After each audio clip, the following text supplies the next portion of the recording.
ইয়া ইবনা আদম খুযু যিনাতাকুম ইনদা কুল্লি মাসজিদ কুলু ওয়াশরাবু ওয়া লা তুসরিফু ইন্নাহু লা ইউহিব্বুল মুসরিফিন। আল্লাহ তাআলা সমস্ত মানুষকে উদ্দেশ্য করে বলছেন, মানে পৃথিবীতে যত মানুষ রয়েছে যারা আদমের সন্তান, পৃথিবীতে এমন কোনো মানুষ নেই যে যারা আদমের সন্তান নয়। আদম আলাইহিস সালাম থেকে হাওয়া আলাইহিস সালাম, সেখান থেকে পৃথিবীতে ছড়িয়ে ছিটিয়ে রয়েছে মানুষ। তো আল্লাহ তাআলা বলছেন, ইয়া ইবনা আদম, হে আদম সন্তান, খুযু যিনাতাকুম, তোমরা সুন্দর পোশাক পরিধান করো, ইনদা কুল্লি মসজিদ, যখনই তোমরা মসজিদে সালাত আদায় করতে যাবে। যখনই তোমরা মসজিদে সালাত আদায় করতে যাবে তখনই তোমাদের একটা প্রধান দায়িত্ব যেটা, সেটা হচ্ছে যে তোমাদেরকে সুন্দর পোশাক পরিধান করতে হবে। অথচ আমরা যখনই নামাজে আসি তখনই অনেকে রয়েছে যে ময়লা কাপড় বা বিভিন্ন ছিঁড়া ফাটা কাপড় আমরা পরিধান করে আসি। এটা উচিত। সবচেয়ে এখানে নতুন কাপড়ের কথা বলা হয়নি, বলা হয়েছে উত্তম কাপড়। একটা পুরাতন কাপড়ও যদি হয়, সেই কাপড়কে যদি আপনি সুন্দর করে ধৌত করেন, তাহলে সেটাকে যদি একটু ইস্ত্রি করা হয়, কাপড়টা দেখতে শুনতে ভালো লাগে। আপনার বাড়িতে যদি ইস্ত্রি না থাকে, তাহলে সুন্দর করে কাপড়টাকে গোছ করেন, বালিশের নিচে চাপা দিয়ে রেখে দেন, সুন্দরভাবে ইস্ত্রি হয়ে যাবে। অথবা একটা বড় একটা পলিথিন কাগজের ভিতরে রাখেন, দিয়ে কোনো কিছু চাপা দিয়ে রাখেন, কাপড়গুলো সুন্দর ইস্ত্রি হয়ে যাবে। কয়লার ইস্ত্রি আমরা দেখেছি কিংবা শুনেছি কিনা জানি না। কয়লাগুলোকে গরম করে ইস্ত্রি ভিতরে দেওয়া হয়। এগুলোর মাধ্যমেও ইস্ত্রি করা একসময় করা হয়েছে। এখন কারেন্টের পদ্ধতি, কারেন্ট দিয়ে করা, তখন কাপড়টাকে দেখতে সুন্দর লাগে, ভালো লাগে। তবে প্রত্যহ বা নিয়মিত কাপড় কখনো ইস্ত্রি করবেন না, এই কথাটা মাথায় রাখবেন। কেন করবেন না? যত বেশি কাপড় ইস্ত্রি করবেন, কাপড়টা তত দ্রুত নষ্ট হবে এবং ছিঁড়ে যাবে। এই যে আমার এই পোশাকটাকে দেখছেন, সচরাচর এগুলো আমি ধরে নেন যে প্রায় শুক্রবার করে সারা করি না। আর প্রত্যহ নিয়মিত পরার জন্য কিছু সেট ভিন্ন রয়েছে। বাড়িতে কিছু সেট ভিন্ন করেছি, মাদ্রাসায় গেলে কিছু সেট পরি, আর শুক্রবার করে কিছু সেট পরি। এগুলো ধরে নেন যে আমার মনে হয় নেওয়ার পরে একদিন আমি ইস্ত্রি করি, সুন্দর করে গোছ করে চাপা দিয়ে রেখে দেয়, কাপড়টা সুন্দর হয়ে যায়। যখন দেখা যায় কাপড়ের সাইড সুইট একটু ভাঁজ হয়ে গিয়েছে, তখন হয়তো একটু কাপড়গুলোকে ইস্ত্রি করি। যদি দীর্ঘমেয়াদী কাপড়টাকে রেখে দিতে চান, তাহলে ওই কাপড়টাকে খুব কম ইস্ত্রি করতে হবে। তো এজন্য যখনই আপনি সালাতে আসবেন, তখনই আপনার উচিত একটা সুন্দর এবং পরিষ্কার পরিচ্ছন্ন পোশাক পরিধান করে আল্লাহর সামনে উপস্থিত হওয়া। তার কারণ আপনি এমন একজনের সামনে আসছেন যার ইবাদত করতে আপনি আসছেন। এই জন্য মসজিদে যখনই আসবেন, অবশ্যই স্বচ্ছ পরিষ্কার সুন্দর কাপড় পোশাক পরিধান করে তারপরে মসজিদে আসবেন। বিশেষ করে শুক্রবার যখন আসবেন, অবশ্যই একটু সুগন্ধি মাখবেন, আতর টাতর মাখবেন, মেখে তারপরে মসজিদে আসার চেষ্টা করবেন, দেখতে ভালো লাগবে। আর মহিলাদের জন্য সুগন্ধি ব্যবহার করা হারাম, জায়েজ নয়, হারাম। মেয়েরা কোনো সুগন্ধি ব্যবহার করতে পারবে না, ব্যবহার করতেই পারবে না। এমন কোনো কিছু যদি মুখে বা কোনো কিছু মাখে যেটা খুব গন্ধ, তাহলে সেটাও ব্যবহার করা নিষিদ্ধ। ইসলাম এটা কঠোরভাবে নিষেধ করেছে। তারপরে বলছেন, কুলু ওয়াশরাবু ওয়ালা তুসরিফু, তোমরা খাও এবং পান করো। এই যে এখন খানা পিনার কথা আসছে, তোমরা খাও এবং পান করো। ওয়ালা তুসরিফু, তোমরা অপচয় করিও না। পৃথিবীতে যারা খাদ্য অপচয় করে, এরা হচ্ছে শয়তানের ভাই। এরা সবচেয়ে দুর্ভাগ্য যে তারা খাদ্যটাকে অপচয় করে। অনেক মানুষ রয়েছে তারা খাবার নষ্ট করে করে তাদের অভ্যাস, মানে প্রায় দেখবেন নিয়মিত, প্রায়, আমি ভাষাটা বলছি প্রায়, খাবার নেই, শেষে দেখবেন একটু ছেড়ে দেন আর একটু কম নেন, প্রয়োজনে একটু কম নেন, কম নিয়ে খাবেন, আবার যদি লাগে আবার নেবেন, কিন্তু খাদ্য অপচয় করা যাবে, নষ্ট করা যাবে, এটা নিষেধ, কঠোরভাবে নিষেধ করা হয়েছে। ইন্নাহু লা ইউহিব্বুল মুসরিফিন, আল্লাহ ওই ব্যক্তিদেরকে ভালোবাসেন না, ওই শ্রেণীর ব্যক্তিদেরকে আল্লাহ ভালোবাসেন না যারা খাদ্য নষ্ট করে, যারা খাদ্য অপচয় করে, তাদেরকে আল্লাহ ভালোবাসেন না। আল্লাহর ভালোবাসা যদি পেতে চান, আল্লাহর মহব্বত যদি পেতে চান, যে আল্লাহ আপনাকে ভালোবাসুক, আপনি যদি চান যে আল্লাহ আমাকে ভালোবাসুক, তাহলে কখনো খাবার অপচয় করা যাবে না। যতটুকু পারবেন ততটুকু নেবেন, না হলে সেখান থেকে বিরত থাকবেন। ওমর ইবনে আবি সালামা রাদিয়াল্লাহু তাআলা আনহু থেকে বর্ণিত, তিনি বলছেন, কুনতু গুলামান ফি হিজরি রাসূলিল্লাহ সাল্লাল্লাহু আলাইহি ওয়াসাল্লাম। ওমর ইবনে আবু সালামা, আবু সালামা যখন মৃত্যুবরণ করলেন, তখন এই উম্মু সালামা তিনি তখন আল্লাহর নবীর নিকট এসে বললেন যে আমার জন্য একটু দোয়া করেন। তখন বলছে, তুমি আল্লাহর কাছে দোয়া করো যে তোমার স্বামী যেহেতু মৃত্যুবরণ করেছে, আল্লাহ যেন তার থেকে উত্তম স্বামী তোমাকে দান করে। ওই আমার স্বামী যিনি মারা গিয়েছেন, তিনি এত ভালোবাসতেন আমাকে, এত প্রিয় ছিলেন আমার কাছে, তার থেকে ভালো মানুষ আর আমি পাবো এটা একটা অসম্ভব কথা, তার থেকে ভালো মানুষ কেউ হতে পারে এটা একটা অসম্ভব কথা। তখন আল্লাহ নবী বলছেন, তুমি আল্লাহর কাছে দোয়া করো, হতে পারে তোমার স্বামীর থেকে তুমি উত্তম একটা স্বামী পাও। তখন আল্লাহর কাছে দোয়া করলেন।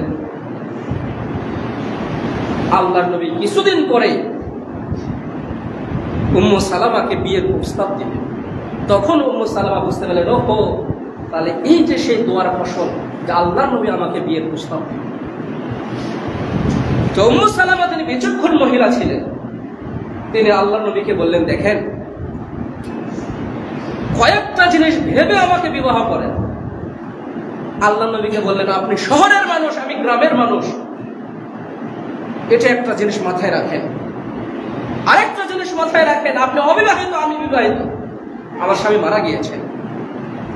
আরেকটা জিনিস মাথায় রাখুন, আমার একটা সন্তান রয়েছে, ছেলে সন্তান, যদি সম্ভব হয় তাকে নিয়ে আমাকে নিতে হবে। তখন আল্লাহ নবী প্রস্তাবে সম্মতি দিয়ে তখন তাকে বিবাহ করলেন। যে ওমর, তিনি ছোট বালক, ছোট বাচ্চা। কুনতু গোলামান, ওমর বলছেন, কুনতু গোলামান ফি হিজরি রাসূলুল্লাহ সাল্লাল্লাহু আলাইহি ওয়াসাল্লাম, আমি ছোট বাচ্চা, ছোট বালক, আল্লাহর নবীর ঘরে আমি লালিত পালিত হয়েছি। তখন ওয়াকানাত ইয়াদি তাতিশু ফি সাহফা, যখন খাদ্যের একটা পাত্র আমার সামনে রয়েছে, তখন খাদ্যের পাত্র, আমি তো ছোট বাচ্চা, আমি এদিক থেকে একবার নেই, ওদিক থেকে একবার নেই, মাঝখান থেকে একবার নেই, মানে চতুর্দিক থেকে আমি নেওয়ার চেষ্টা করি।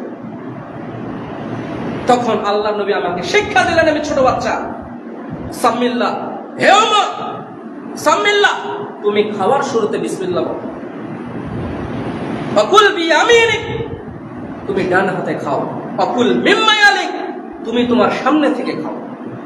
ছোট বাচ্চা, ছোট বাচ্চা, তাকে আল্লাহ নবী শিক্ষা দিচ্ছেন, সাম্মিল্লাহ, শোনো, তুমি ছোট বাচ্চা, তুমি এগুলো বোঝো না, তুমি বিসমিল্লাহ বলো, তারপরে খাবার শুরু করো। তারপরে বলছেন, তুমি ডান হাতে খাও, বিসমিল্লাহ বলো, তারপরে ডান হাতে খাও। আরেকটা কথা শুনে রাখো, তুমি তোমার সামনে থেকে খাও। বদ অভ্যাস এটা মানুষের রয়েছে, বহু মানুষের রয়েছে। দেখে যে বড় কোনটা, আঙ্গুর বড় কোনটা, দেখে বিস্কুট ভালো কোনটা, খেজুর ভালো কোনটা, এই মাথায় একবার, ওই মাথায় একবার, মাঝখানে একবার, এটা ঠিক। আপনার সামনে থেকে আপনাকে খেতে হবে।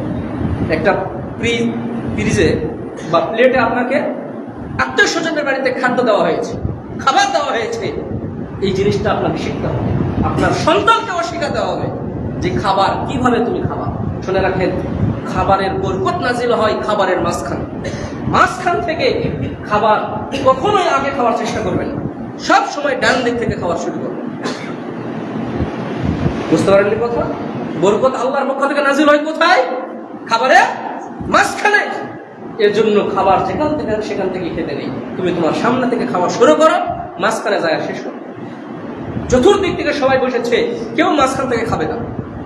চতুর্দিক থেকে বসেছে, তার সামনে যেটা সবাই তার সামনে থেকে খাবে, তারপরে খাবার শেষ করবে।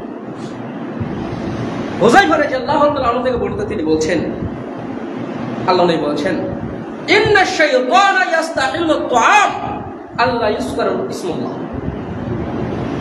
ইন্নাশ শাইতানা, আল্লাহ নবী বলছেন, শোনো, ইন্নাশ শাইতানা ইস্তাহিল্লু আত-তাআম, শয়তান সেই খাদ্য তার নিজের জন্য হালাল করে নেয়।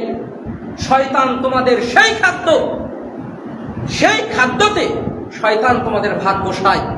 আল্লাহ ইযকারু ইসমুল্লাহ, যেই খাদ্য খাওয়ার সময় তুমি বিসমিল্লাহ বলো না, যেই খাদ্য খাবারের সময় তুমি বিসমিল্লাহ বলো না, সেই খাদ্য শয়তান তোমাদের সাথে খায়। মা বোনেরা শুনে রাখেন, সন্তানকে যখন দুধ পান করাবেন তখন বিসমিল্লাহ বলবেন, তারপরে সন্তানকে দুধ পান করাবেন, না হলে শয়তানও আপনার সন্তানের সঙ্গে দুধ খায়। খুব সতর্ক, সাবধান থাকবেন। স্ত্রী মিলনের সময় অবশ্যই দোয়াটা বলবেন। অনেকে দোয়াই মুখস্থ, বলবো কি বলতে হবে, না হলে মুখস্থ করতে হবে। জানলামি বিতাড়িত শয়তান থেকে আল্লাহর কাছে পানা চাচ্ছি। এইভাবে তারপরে স্ত্রী মিলন শুরু করতে হবে। আর সন্তানকে যখন দুধ পান করাতে হবে, তারপরে অবশ্যই তার মাকে বিসমিল্লাহ বলে তারপরে সন্তানকে দুধ পান করানো শুরু করতে হবে, না হলে শয়তান ওই সন্তানের সঙ্গেও দুধ খায়। অবশ্যই সতর্ক, সাবধান থাকতে হবে। মানে জাবের রাদিয়াল্লাহু তাআলা আনহু থেকে বর্ণিত, তিনি বলছেন, ইযা দাখালা আর-রাজুলু বাইতাহু ফাযাকারাল্লাহ ইনদা দুখুলিহি ওয়া ইনদা তুআম। ইযা দাখালা আর-রাজুলু বাইতাহু, যখন কোন ব্যক্তি তার বাড়িতে প্রবেশ করে, ফাযাকারা ইসমুল্লাহ, অতঃপর বিসমিল্লাহ বলে তার বাড়িতে প্রবেশ করে, ইনদা দুখুলিহি ওয়া ইনদা তুআমিহি, বাড়িতে প্রবেশ করার সময় যে ব্যক্তি বিসমিল্লাহ বলে বাড়িতে প্রবেশ করে, সালাম দিয়ে বিসমিল্লাহ বলে যে ব্যক্তি বাড়িতে প্রবেশ করে, এবং খাবার খাওয়ার সময় যে ব্যক্তি বিসমিল্লাহ বলে, তখন শয়তান বলে, এই শয়তান, জিন, ইবলিস, শয়তানেরা, শোনো, লা মাবিতা লাকুম ওয়ালা আশা, এটা এমন একটা বাড়ি যেই বাড়িতে তোমাদের থাকারও জায়গা হবে না, যেই বাড়িতে তোমাদের খাওয়ারও জায়গা হবে না। যদি বাড়িতে প্রবেশের সময় বিসমিল্লাহ বলি, তাহলে শয়তান আর ওই বাড়িতে প্রবেশ করতে পারবে না। খাবারের সময় যদি বিসমিল্লাহ বলি, তাহলে শয়তান আর ওই খাদ্য খেতে পারবে না। তারপরে আল্লাহ নবী বলছেন, ওয়া ইযা লাম ইয়াযকুরিল্লাহ ইনদা দুখুলিহি, যখন কোন ব্যক্তি বাড়িতে প্রবেশ করার সময় যখন বিসমিল্লাহ বলে না, তখন শয়তান বলে, এই জিন, ইবলিস, শয়তানেরা, শুনে রাখো, আবরাহতুমুল মাবিতা, এই বাড়িতে থাকার জায়গা পাওয়া গেল, চলো এখানে থাকবো। ওয়া ইযা লাম ইয়াযকুরিল্লাহ ইনদা তুআমি, এবং যখন খাদ্য খাওয়ার সময় যখন বিসমিল্লাহ বলে না, তখন শয়তান বলে, এই জিন, ইবলিস, শয়তানেরা, শোনো, আদরাকতুমুল মাবিতা ওয়াল আশা, আমরা থাকারও জায়গা পেয়েছি, খাওয়ারও জায়গা পেয়েছি, সবাই আজকে এখানেই থাকবে। যদি বিসমিল্লাহ বলে বাড়িতে প্রবেশ করি এবং খাবারের শুরুতে যদি বিসমিল্লাহ বলি, তাহলে শয়তান ওই বাড়িতে আর প্রবেশ করতে পারবে না, খাদ্য আর খেতে পারবে না। আমাদেরকে অবশ্যই সতর্ক ও সাবধান থাকতে হবে।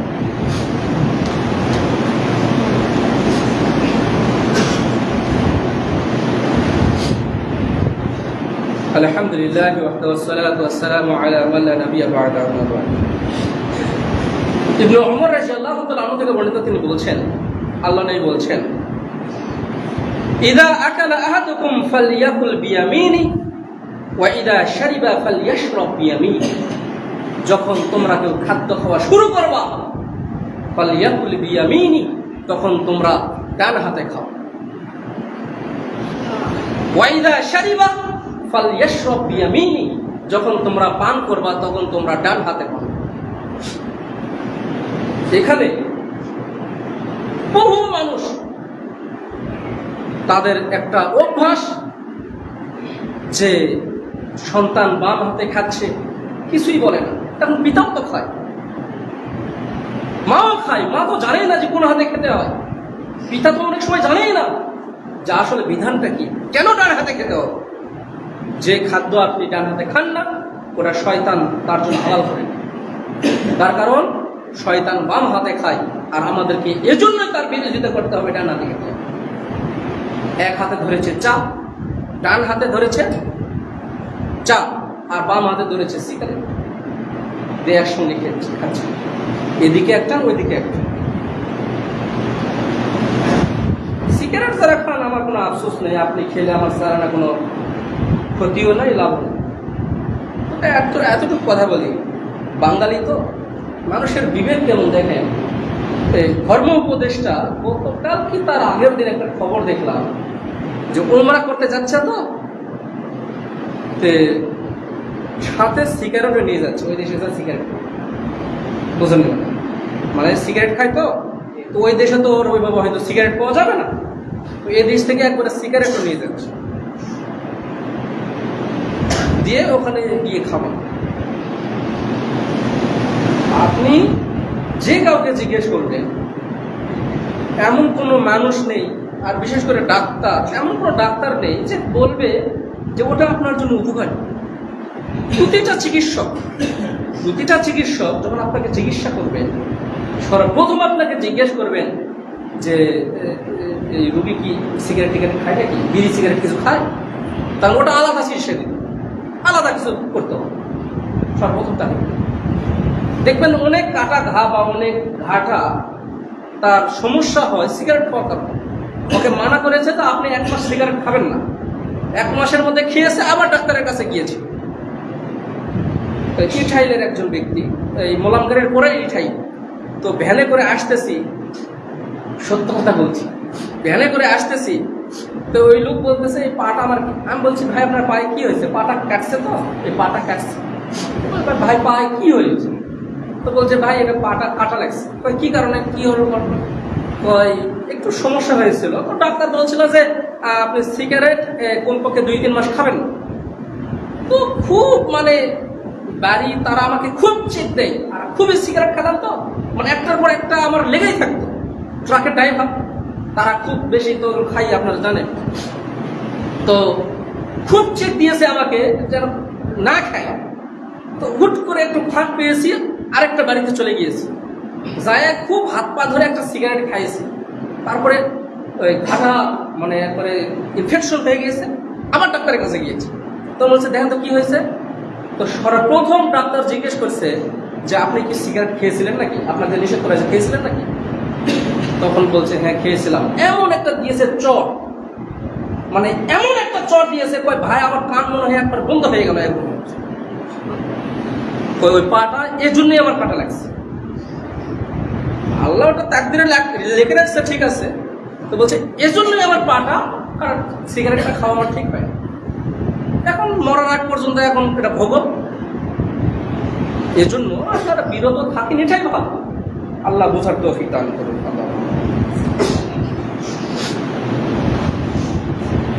ইবনে ওমর রাদিয়াল্লাহু তাআলা আনহু থেকে বর্ণিত, তিনি বলছেন, আল্লাহ নবী বলছেন, লা ইয়াকুলান্না আহাদুকুম বিশিমালি ওয়ালা ইয়াশরাবান্না বিহা, তোমরা কখনোই, এটা তাকিদের সিগা, তোমরা কখনোই, লা ইয়াকুলান্না তাকিদের সিগা, যে তোমরা কখনোই খানা পিনা করবা না বাম হাতে। কেন? ফাইন্না শাইতানা ইয়াকুলান্না ওয়ালা ইয়াশরাবান্না বিহা, কেননা শয়তান তার বাম হাতে খানা পিনা, এজন্যই তোমরা করবা। আর এতে শয়তান তার অংশ বসায়, সেও তার জন্য হালাল করে। জাবের রাদিয়াল্লাহু তাআলা আনহু থেকে বর্ণিত, তিনি বলছেন, আমারা বিলাকিল আসাবি ওয়া সাহফা, আল্লাহর নবী আমাদেরকে আদেশ করেছেন যে তোমরা তোমাদের প্লেট এবং নখগুলোকে তোমরা চেটে খাবা। ফাইন্নাহু লা ইয়াদরি ফি আইয়ি তাআমি ইয়াকুনুল বারাকা, কেননা তোমরা জানো না খাবারের কোন অংশে বরকত রয়েছে।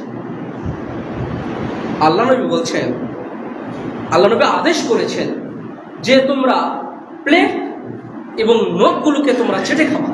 কেন খাবা? তোমরা জানো না খাবারের কোন অংশে বরকত রয়েছে।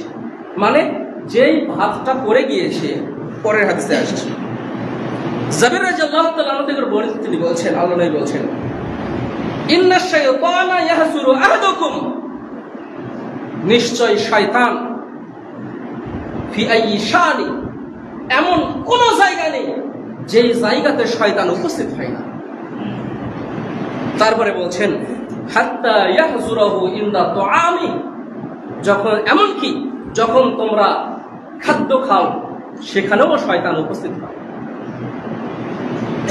শয়তান এমন কোন জায়গা নেই যেখানে শয়তান উপস্থিত হয় না। এমনকি যখন তোমরা খানা পিনা করো সেখানেও শয়তান উপস্থিত হয়। ফাইজা সাকাতাত মিন আহাদিকুম লুকমাতান, যখন তোমাদের কোনো খাদ্য পড়ে যাবে, কোনো লোকমা, খাবারের কোনো লোকমা যখন পড়ে যাবে, সেই খাদ্যটাকে তোমরা উঠাও। যদি ময়লা ভরে, ময়লাটাকে ভালো করে মুছো, তারপরেও খাও। তারপরে বলছেন যে তোমরা তোমাদের নখগুলোকে চেটে খাও। ওয়া আমারা বিলাকিল আসামি, এবং তারপরেই তোমাদের যেটা কাজ হচ্ছে যে তোমরা তোমাদের নখগুলোকে চেটে খাও। ফাইন্নাহু লা ইয়াদরি ফি আইয়ি তাআমি ইয়াকুনুল বারাকা, তার কারণ তোমরা জানো না খাবারের কোন অংশে তোমাদের বরকত রয়েছে। যেই খাবারটা পড়ে গিয়েছে, যেটা আমরা হয়তো গুরুত্ব দিলাম না, আমরা একটা খাবার খেলাম, যে খাবারটা পড়ে গিয়েছে ওখানে একটু ময়লা লেগেছে, তো মা বলছে ওটা উঠাস না, পড়ে গেছে থাক। পিতা বলছে উঠাস না, ওটা পড়ে গেছে থাক না। পিতা মাতাকে বলতে হবে ওটা উঠাও এবং ভালো করে মুছো, লাগলে ধো, তারপরে তুমি খাও। তার কারণ তুমি জানো না খাবারের কোন অংশে বরকত রয়েছে। বরকত যদি না বোঝেন তাহলে আপনি এগুলো বুঝতে পারবেন না।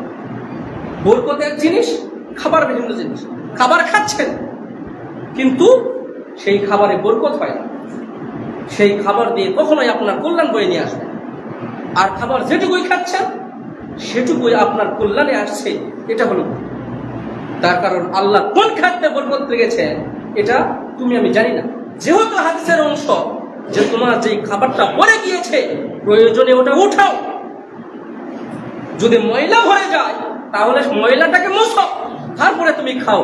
কেননা তুমি জানো না কোন খাবারে বরকত রয়েছে, কোন অংশে বরকত রয়েছে।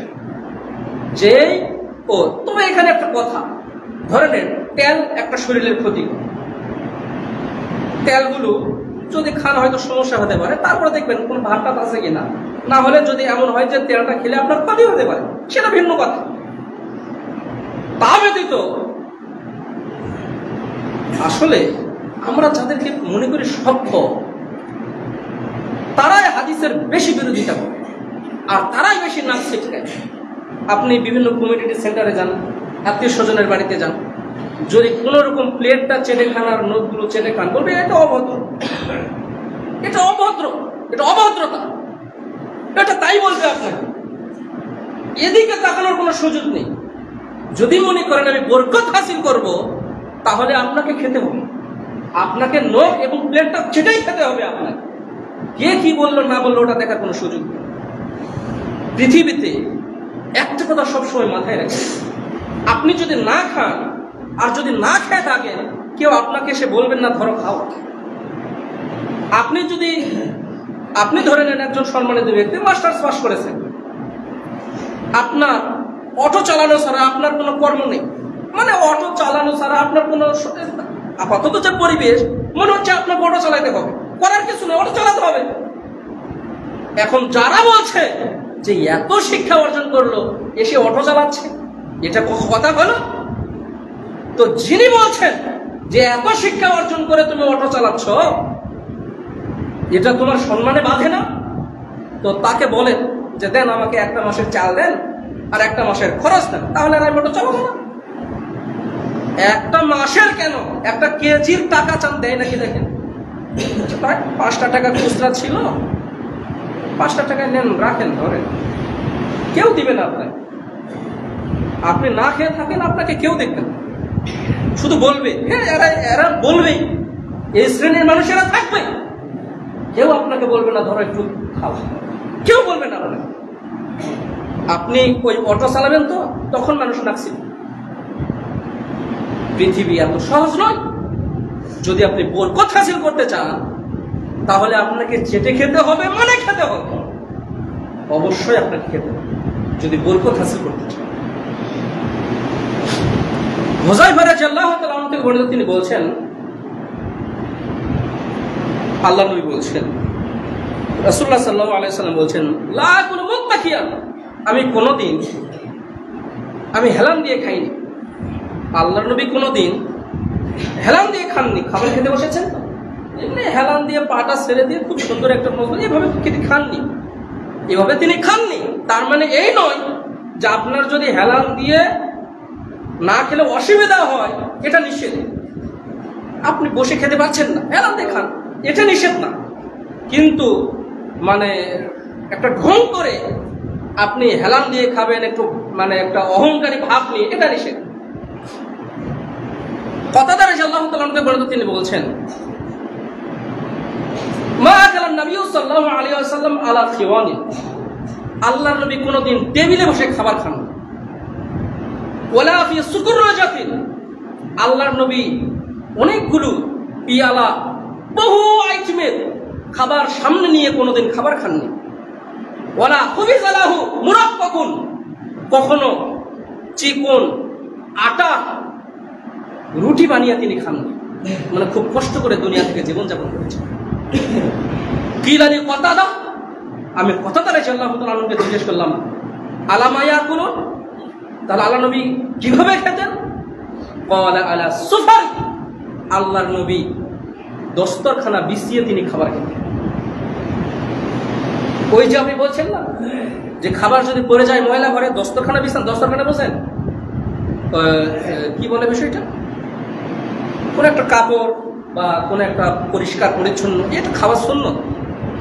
এভাবে খাওয়া সুন্নত, যেগুলো তাবলীগের ভাইদেরকে আপনারা দেখেন না, এভাবে মানে খাওয়া সুন্নত, যে নিচে একটা ভালো খাবার, ভালো কিছু বিছালেন, তারপরে খেলেন, এটা খাওয়া সুন্নত।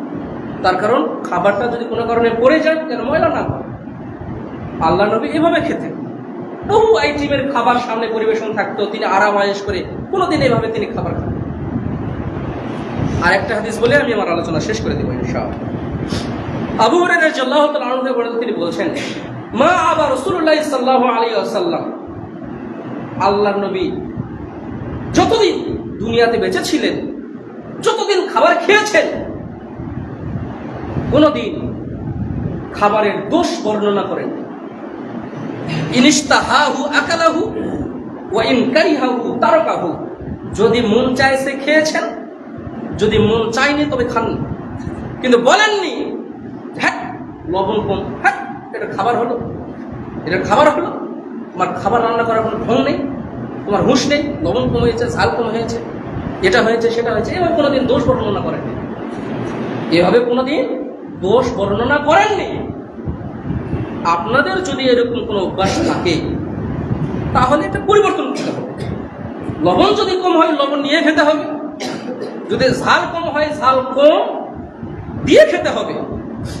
আর স্ত্রীদের আমি একটা অভ্যাস বলি, নতুন নতুন যখন রান্না করে, আপনি যখন যুব ছেলে ছিলেন না, যার বয়স হয়েছে, ওনারা নতুন নতুন রান্না করে, তো ওনাদের একটা অভ্যাস, একটু খাইয়ে দেখেছে প্রথমে, মানে রান্না করার সময় বুঝতে পারেনি।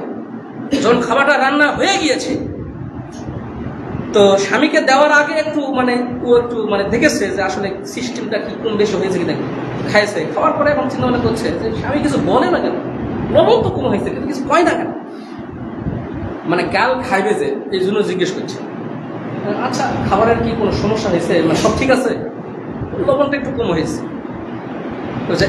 এই তো বলছি, তুমি খাবারের একটা না একটা ভুল ধরবাই।